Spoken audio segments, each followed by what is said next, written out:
connaissez mon aversion chronique à ce système.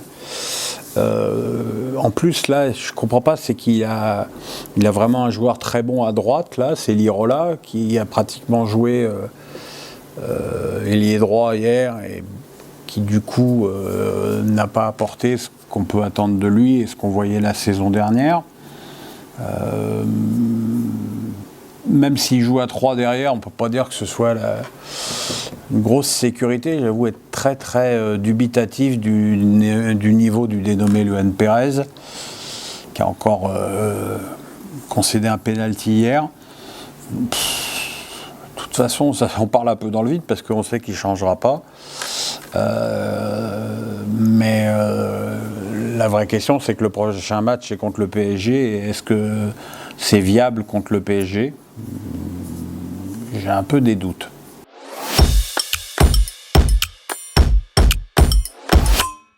Le début de saison de Strasbourg, il a été compliqué puisqu'ils ont commencé par 2 défaites à la Méno contre Angers et au Parc, même s'ils avaient marqué 2 buts au Parc. Et là, depuis, ouais, c'est vrai que ça va mieux. Alors, les matchs ne sont pas maîtrisés de bout en bout, mais moi qui connais bien et qui suis bien ce club, il y a des joueurs qui ont... c'est le jour et la nuit par rapport à la saison dernière. Anthony Cassi, Sissoko, Persich, qui jouait même pas d'ailleurs l'année dernière. L'autre le mettait toujours de côté. C'est l'influence de Julien Stéphan, c'est évident. On sait que c'est un entraîneur qui aime le jeu. Et aussi, il faut reconnaître que quand, dans une équipe qui a les ambitions de Strasbourg, tu peux prétendre avoir Lajorque, Gamero et Diallo en attaque, c'est quand même très bien. Je pense qu'au pire, Strasbourg devrait vivre une saison tranquille, ce qui est déjà un progrès par rapport aux saisons précédentes.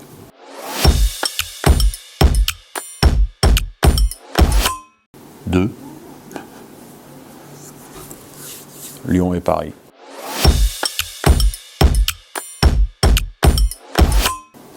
Alors, effectivement, le match contre Angers était ignoble, mais encore une fois, ça me fait rire parce que je lis Paris n'a pas de banc.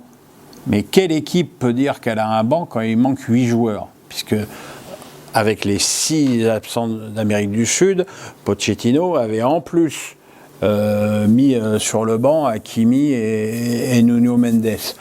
Donc, voilà, quand il manque 8 joueurs, 8 titulaires dans une équipe, alors 7 si on pinaille sur Navas Donnarumma, ouais, c'est compliqué quand même, c'est compliqué. Ce qui est évident, c'est que les joueurs qui ont joué contre Angers ont montré qu'ils n'avaient pas le niveau. Je pense à Dagba, à Rafinha, à Icardi. Donc voilà quoi. Maintenant, la seule fois où Paris a été vraiment au complet, c'était à Rennes et c'était la seule défaite. C'est un peu le paradoxe. Maintenant, cette semaine, ils reçoivent Leipzig, ils vont à Marseille. C'est là où on va vraiment avoir une idée plus précise du niveau du PSG et surtout de sa ligne d'attaque.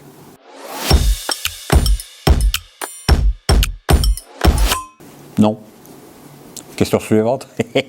Non, c'est même. Alors, le terrible, c'est que j'ai vu Saint-Étienne faire des matchs pitoyables cette saison, que c'est même pas le cas. C'est même pas le cas à Strasbourg. Je pense qu'ils font même plutôt une bonne première période. Ils encaissent 2 buts sur une occasion, et puis il y a un concours de circonstances incroyable, puisque le joueur qui marque contre son camp blesse Green et expulsé 6 minutes plus tard pour un tacle par derrière sur Ajorc. Donc évidemment, c'est impossible de s'en sortir comme ça. La deuxième mi-temps a été un cauchemar. Mais voilà, quoi, c'est une équipe. En plus, il y a quand même 7 joueurs qui partent à la CAN. Puis c'est pas que l'équipe, c'est un ensemble, quoi. Moi, je suis persuadé que Cayazo et Romeyer veulent pas vendre le club. Je connais le prince cambodgien, il avait quand même bloqué les 100 millions. Qu'est-ce qu'il lui faut de plus pour avoir accès à la data ? Si tu donnes pas accès à la data, c'est que tu as des choses à cacher. Voilà, moi, je suis globalement très inquiet pour Saint-Étienne et pas qu'au niveau de l'équipe.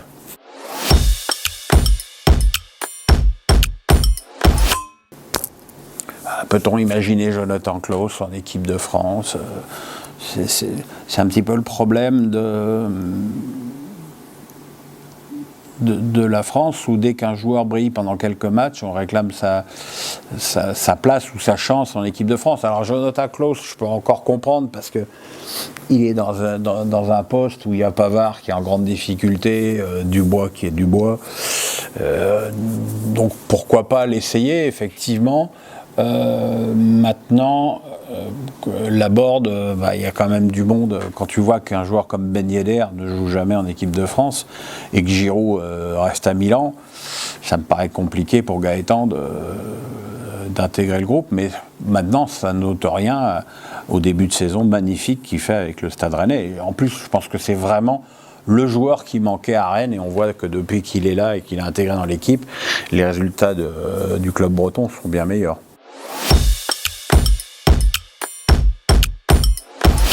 Oui, Rennes fait partie des clubs qui peuvent effectivement atteindre une place en Ligue des Champions si tout va bien, et en Europa League si tout va normalement. Voilà, je pense qu'effectivement, Paris, Marseille, Lyon et Monaco sont au-dessus. Voilà, mais bon, on a vu, Rennes, ils ont battu le PSG.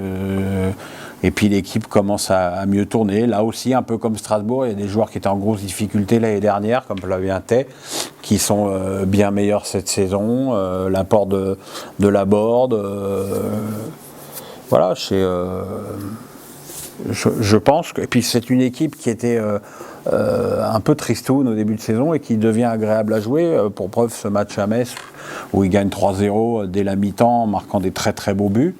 Donc, ouais, pourquoi pas, oui. En tout cas, c'était un candidat à l'Europe, c'est une évidence. Et en même temps, je veux dire, vu le budget, vu le recrutement, c'est la moindre des choses.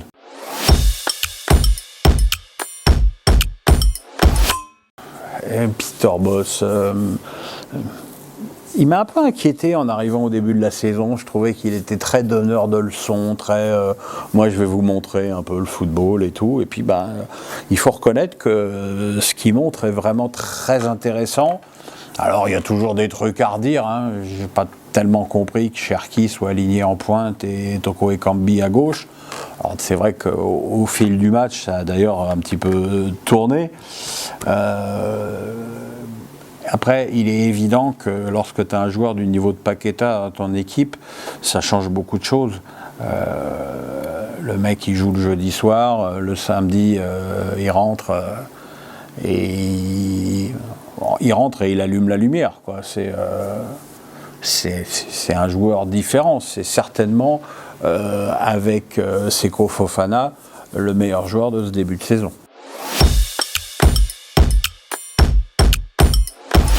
J'ai envie de dire oui, parce que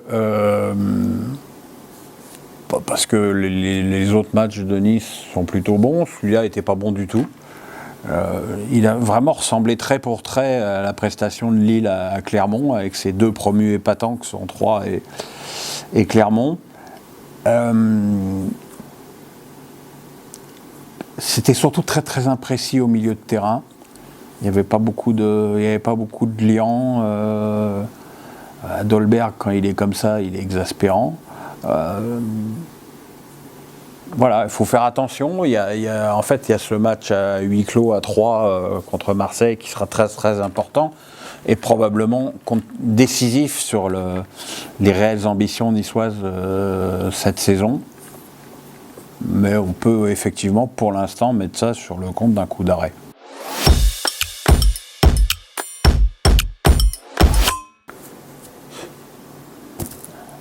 C'est toujours à craindre, hein, dans un classique. Il y a déjà un point, il n'y aura pas de supporters parisiens, donc, mais voilà, hein, on se souvient que Marseille avait fait, à juste titre d'ailleurs, les offusqués à Nice.